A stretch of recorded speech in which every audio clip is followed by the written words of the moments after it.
Today I'm going to demonstrate how to prepare a drunk Irish monk. Now this is a layered shot, so you want to get your shot glass ready.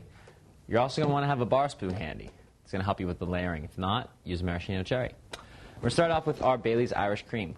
Awesome product, created with vanilla from Madagascar, cacao from West Africa, and cream from only the finest milk cows in Ireland. So, third of the way up our shot glass, we're going to pour our Bailey's Irish Cream. From there, we're going to take our brandy or cognac, if you prefer, and we're going to pierce the utmost layer of our Irish Cream, and we're going to pour directly on top of our spoon. Just like so. And look at that nice separated layer you get. It's going to be a little foggy because it's obviously going to stir up the Bailey's just a little bit. Last but not least, our Frangelico, our hazelnut liqueur.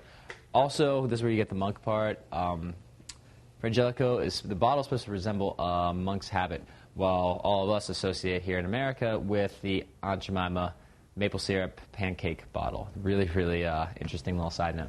So you're going to do the same thing with your bar spoon, and you're just going to pour directly onto your spoon, and it's going to float down, and you're going to get that extra layer of hazelnut. Now, they're pretty similar in color, but as it floats down, you'll see a slight difference. So that is your drunk Irish monk.